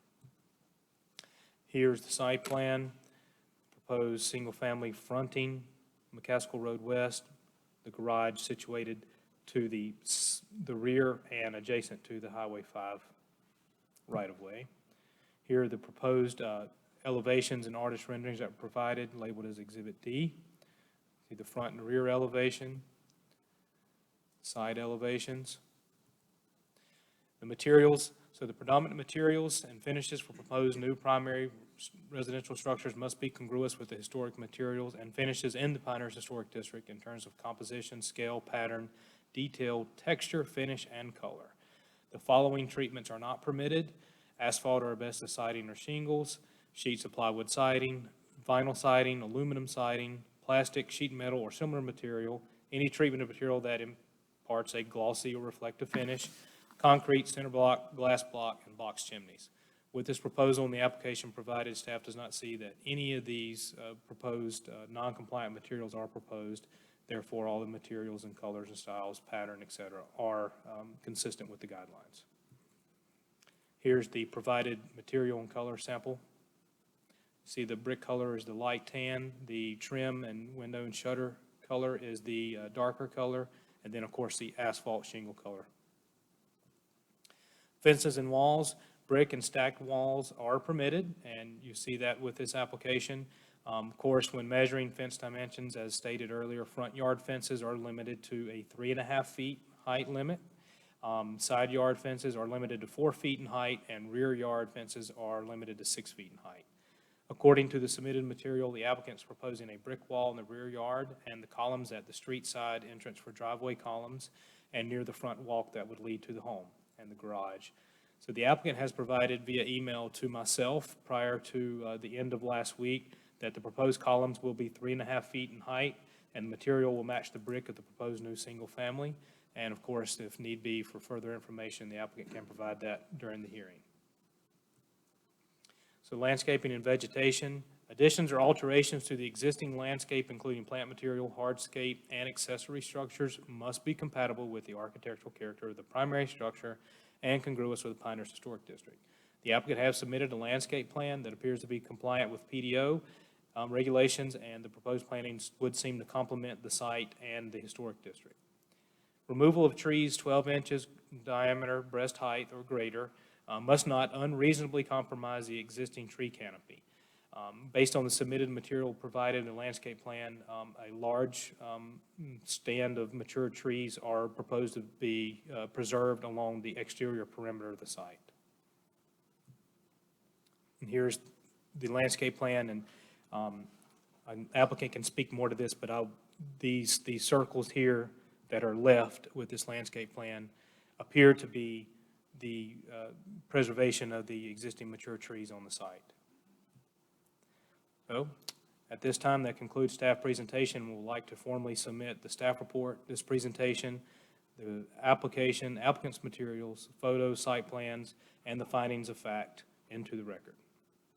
Without objection, the materials referred to by Mr. Cameron are admitted into the record. Questions for Mr. Cameron? I have a question. Maybe it can be for the applicants, but going back to the fence issue, the motor court fence is what height, do we know?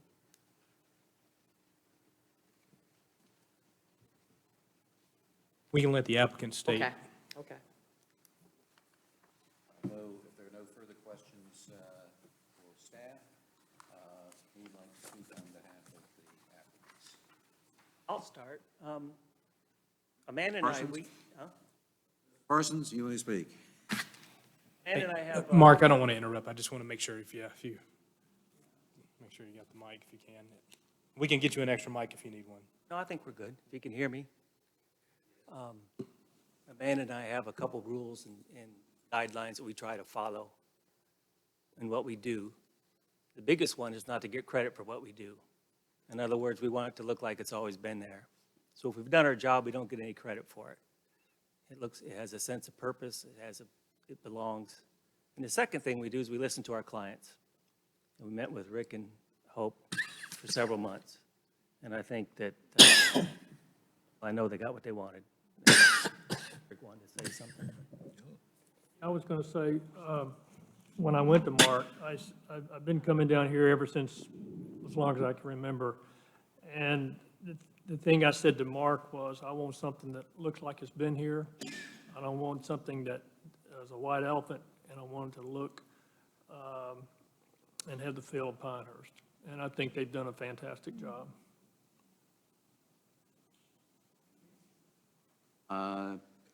You have nothing further? Do the commissioners have questions for the applicant? One, the lime wash tropia beige brick color. Do you happen to have a sample? We don't have an actual sample. I have a printout that's pretty close to it. It's just one of those things that it has to be applied on the brick directly, but I'd be happy to bring this up to the, That would be helpful. My particular concern is how much variation is there in the brick color? The inspiration photo suggests quite a bit, but the color dot Right. suggests not so.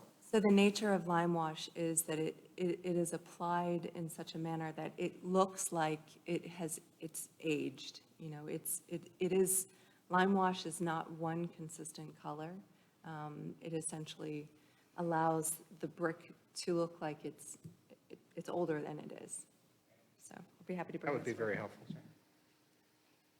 That's all I have. So it's more like the inspiration, or, okay. Oh, so it is like this. Yeah, so speaking of the inspiration image, it looks like there's cedar shake roof, but that's not gonna be, right? No, that image is strictly for the lime wash. Oh, okay, gotcha. And that motor court fence is how tall? tall, but that's within the building setback. So the 4-foot rule would be outside the setback, wouldn't it, Alex? What Mark is referring to is the height measurement and what would be defined by the PDO. The historic guidelines, which would impact a very little run of this fence, or I'm sorry, the wall, is considered a side yard fence. The rest of it would all be considered rear yard fencing. So there's a. Side yard is, our limits are?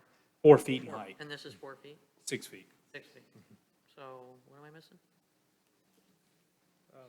Alex, could I press an issue there? If there is another garage there that's really part of the structure, or could be considered part of the structure, so could we not say that the backyard is really the backside of the garage that's separated by the courtyard? So if you can follow where my cursor is here on the screen, this section of wall that comes out from the attached garage, from there until the point where it gets just about to some sort of a gate there, I guess, that would end where the side yard, or the side yard wall section would apply. Everything else would all be considered rear. So there's this little section here that would be considered side yard. And you would measure that basically from the furthest front protrusion of the building to the furthest rear protrusion of the building. All that area in between is considered side yard. What is the height of that section of? They've indicated it's all 6 feet. But that's within the building setback. Yeah, we're not, this is discussion that the applicant and the commission need to have. That the definition of the side yard, the rear yard and all that's everything that you're accustomed to. There is a guideline within the historic district guidelines that limits the side yard fencing, whether they be located within the building envelope or not, to a maximum height of 4 feet. So with the proposal that this wall be 6 feet in height for a very, very, very small percentage of the run of the wall is not compliant with that guideline. So that's what, based on further testimony provided by the applicant to the commission, whether or not, in fact, that being at that 6 foot height is or is not congruous deemed by the commission, and therefore approved or not. Is 6 feet that important to you at that stage? You know, that's there just because traffic noise, honestly. That's why it's higher. It's not, it's a busy street. That's why we're using the garages to kind of give privacy to the backyard. So, Right. Do you guys have an idea of the length, the run of that? It's 35 feet from garage door to garage door. But Okay. also most of that is the two gates. Again, those are different feet. How much is that really? Just this area here? You're talking 12 feet of gate. So 12 feet plus a little bit more, to be considered 4 feet, and then the rest could be considered to be allowed up to 6 feet, which could be something that would meet the guidelines, and if this were a a fence or wall with any other application could be approved by staff. So, this is the push and pull between what's being proposed and what the commission needs to decide on. Bring up A8, sheet A8. Well, I guess the question is, how tall are the gates that you're proposing? They're in that range, they're just schematic design for those gates. No, but how tall are they? Do you have a dimension?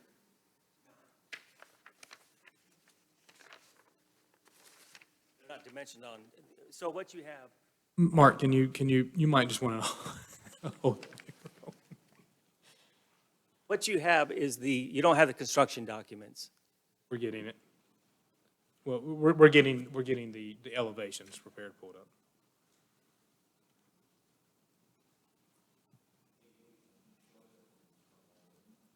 Here's to, anyway. A7 and A8 is pretty well covered.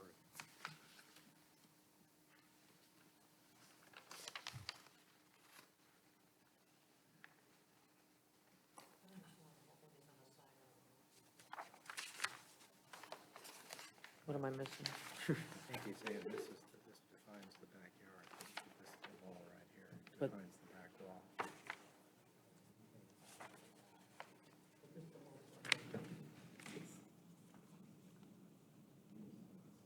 Is that, this one with ASAP, this area right here, is that the garage? Is that the area in question, right? Okay. That little stub wall is what we're talking about that's holding the gate up. Between the post that holds the gate up and the wall on the other end connects to. Is that correct? That's what we're referring to? Yeah, that's what we're looking Yes. at. If that's what it is, then we have to go to 4 feet. This is what you guys got to talk about. Let me just, if that first section of wall from my right, reading from my right, it's closest to the, I guess that's the attached garage, correct? All right. That first section, according to the guidelines, Correct. after that, it's okay to be 6 feet. Correct. So I ask myself, I really think it would improve the historic ambiance of this house to have that wall at two different heights arbitrarily, apparently arbitrarily, between 4 feet and 6 feet. That's what we're being asked to decide. I think it looks a whole lot better at 6 feet than it does at 4 feet. I mean, it's more consistent with the design and the gates in there. It look kind of funky because then that post still has to be the same height because it's got to support the gate, and then the wall would drop down from that post and it would look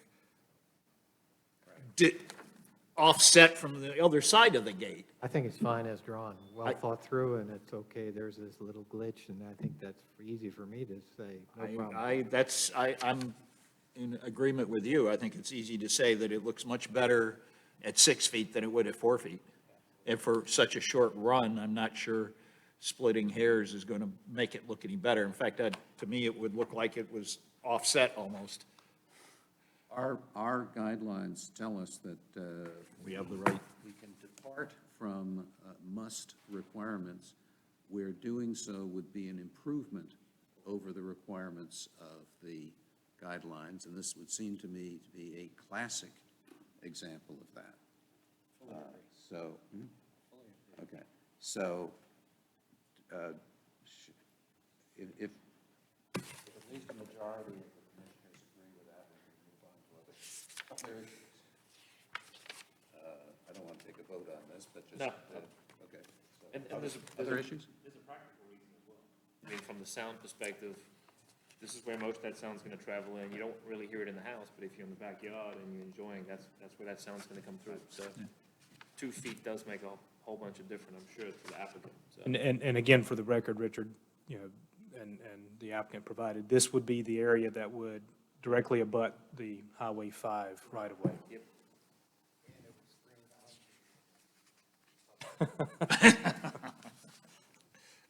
All right. Other questions? I'll just note the scale, you know, I'm a scale person, and I'm just gonna say it's big, but I think it's really in keeping with that whole entry into Pinehurst, and I think it fits really nicely, so.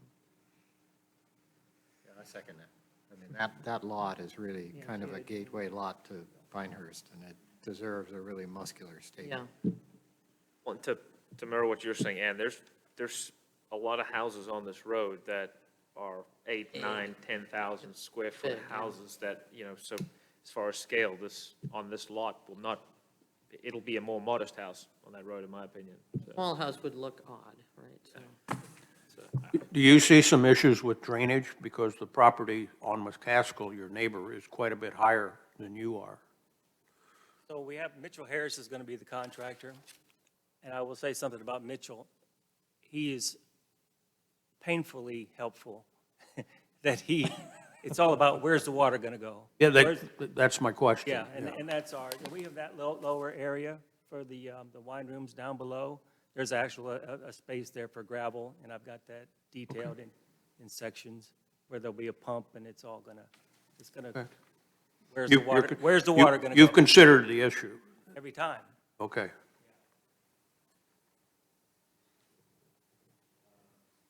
Any other questions for the applicants? If not, I do not believe I see anyone else in the room waiting to be heard.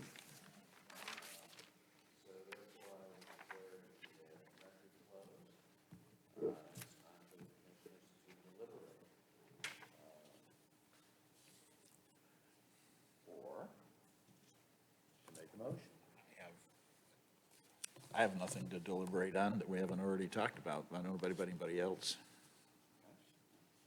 Why don't you make a motion? Sure. For just a little bit of discussion about that, though. So are we going to declare that short piece of fence by the gate an exception, and therefore have to put it in the motion? It would be my... Well, I think if we approve the design as presented, then Okay. we're approving that, we're finding that exception is congruous with the historic district, and I don't think we have to do anything. Okay. Then I can definitely do It would It's be easy. helpful to expand why in fact, if you're departing from that guideline, why it is congruous. Tom, I think you verbalized that more than anyone. Okay, yeah, my question is what do I call that thing when I put it in the motion? Right-hand side of driveway. The proposed brick wall.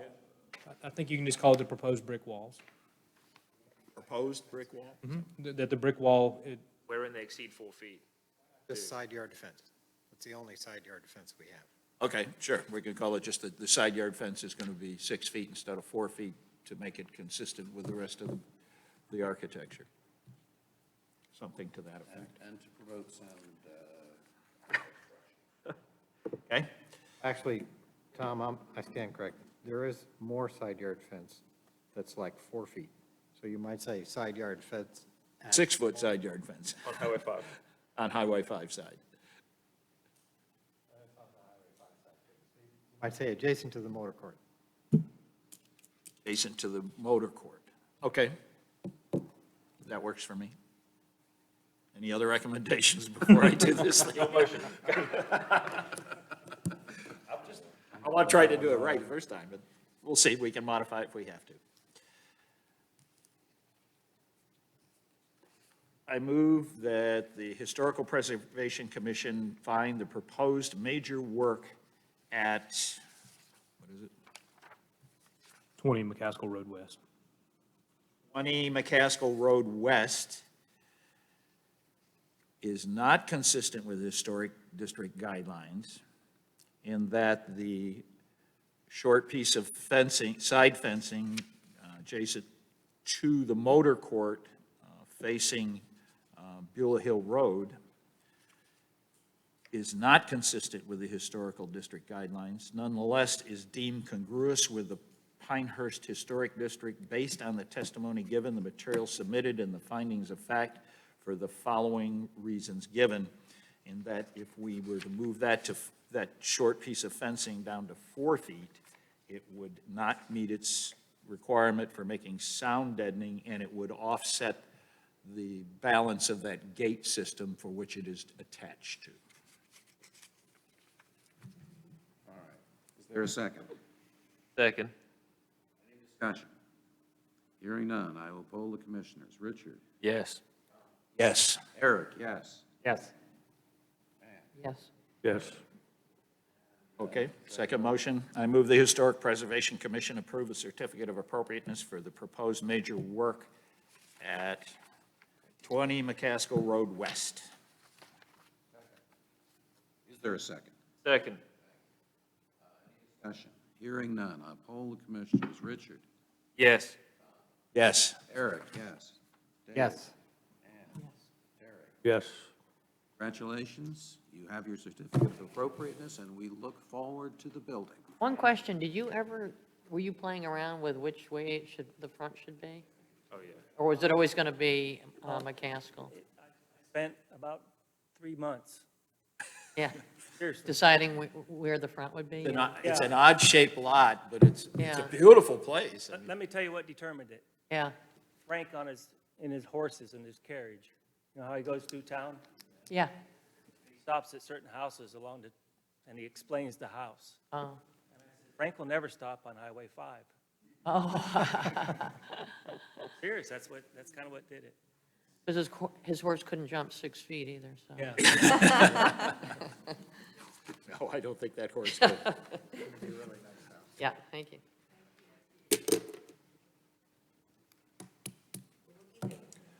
Close the meeting?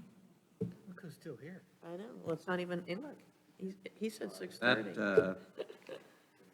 public hearing. Have a motion to close the public hearing and return to the regular commission. So moved. Second? Second. Say aye. Aye. Unopposed, no. Now in the regular meeting, public meeting, you are all welcome to stay and observe. They're rushing for It's a public meeting with us and staff. We have seen the minor work and staff approvals.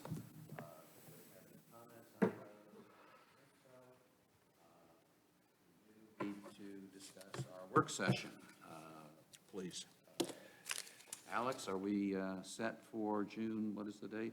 17th, yeah. So I have everything ready with the village clerk to do the required notices that we'll need to do, because this will be a special meeting, albeit a work session, and just was going to wait on the final opportunity to see you guys. As you know, before that, it was all communicated electronically that we all have that availability. We have this room booked. I have it reserved. So as far as I'm concerned, we're headed right to it. So And the time? 4 o'clock. Till? Midnight. Oh, okay.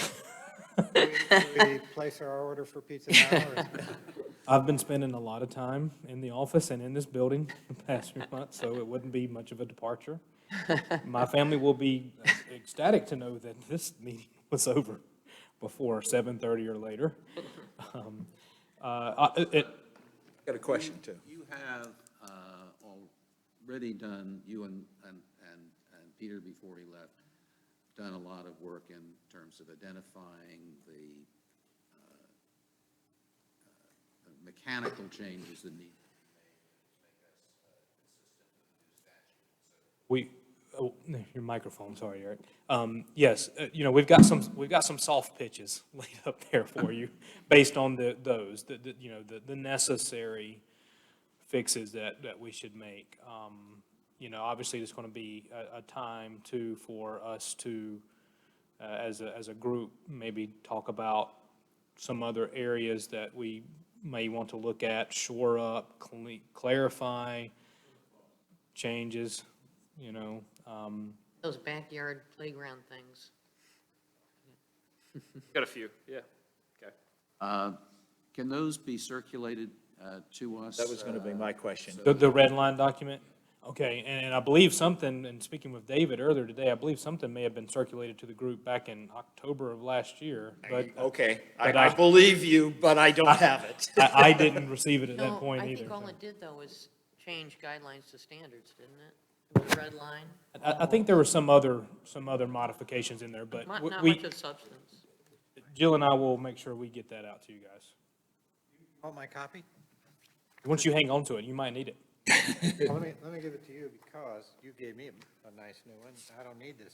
Well, Eric, and is that's, this- that's another good question. Before the meeting, before the 17th, do you guys prefer a digital copy? Or would you rather have a hard copy that you can start working through between now and then, and we can have copies ready for you to pick up? Of the red line document. I'd rather have digital, but that's just me personally. I don't. Fine with me? Okay. Everyone good with digital then? Okay. I have some, what I'll call procedural/legal changes to suggest, which I will circulate to the group and staff before the meeting, before the work session. And if anybody else has something in mind but hasn't put pen to paper and you'd be able to do that, send it to us all. I think that would expedite things. I know that the village council is anxious to get our updates to the guidelines now to be called standards.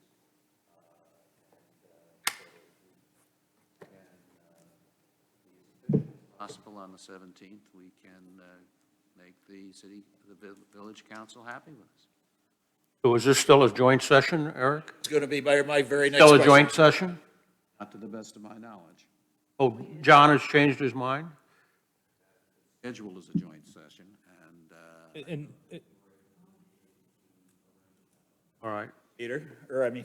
that makes a lot of I'm sorry. sense. I'm sorry. It wouldn't make sense. that's not to my knowledge, and personally, I don't feel it have would a be work time, because we haven't had an opportunity to work as a commission and staff yet. I want to know the warp So, thinking. that so it is not going to be. That's not how I planned, not. Because not I to my believe knowledge. there was discussion of that at some point. there was discussion of that, and Alex and I both expressed our willingness to do whatever the IRS asked, but that we didn't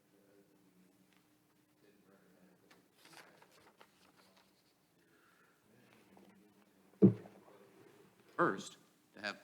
I absolutely agree with that point of view. I'm not arguing the point of view at all. I just want to make sure when we walk in here on the 17th, we aren't looking at a joint session Well, so far without as we know, notice. we aren't. Yeah, we have, I have no communication stating otherwise. Okay, so we'll do what we got to do then, okay? All right. And of course, everything that we do will be, we'll be in here, we'll be mic'd up, and we'll go through everything, and. I need a whole lot more microphones. Does it make If sense? we do Yeah, a I joint mean, session. they have an opportunity to see what we're discussing, what points. Oh, we're yes, discussing, I mean, so. that's, but it wouldn't be a legitimate joint session unless you call both sessions into. Oh, absolutely. And again, we haven't been given any direction than anything other than this commission and staff. So it's just between the planning department and the HPC Get ready. work session. Okay. And just asked whether it would be possible for us to begin earlier than 4 o'clock. I'm here at 8:30 that day. Well, Okay by me. yeah, I'm happy to start earlier. I mean, whatever time during the day. I may have an issue with that. But I may be able to get around it. I'm thinking at no earlier than 2 or 3 o'clock. But I'll let you know within the day. I'll just email the group. So is, Keep 4 o'clock. Room and I'm sure I'll available, come. say, at 3 o'clock, Alex? We'll check. I can't imagine, because if we're meeting at 4, I typically book it for a half an hour ahead of time so we can come in and get everything set up. So it should be available. Lawyers and all that. But we can edit the room reservation accordingly. All right, so. I'll think about it. We made the request that we start at 3, and if that turns out not to I be don't possible. agree with it. I have a. And we have 48 hours. We have 48 hours prior to, for special meetings. He for our needs to notice, check So we've got time. before I he don't can think- commit to that. Unless somebody has come forward and said, this is what's got. We're going to try for 3. I believe, don't fix something that Why ain't don't broke. you That's- just let Alex know, and Well, Yeah. we went through the process, what, 8 months ago, or maybe a year. 4 more days before we even get the shooting. I don't think we need to do accommodate it that early, every we year. That's my point. all right, may I have a motion to The adjourn? stuff that So Tom moved. sent forward. Second. That's what the Favor say guidelines aye. were based on, the standards Aye. were based on. They didn't tell me anything new.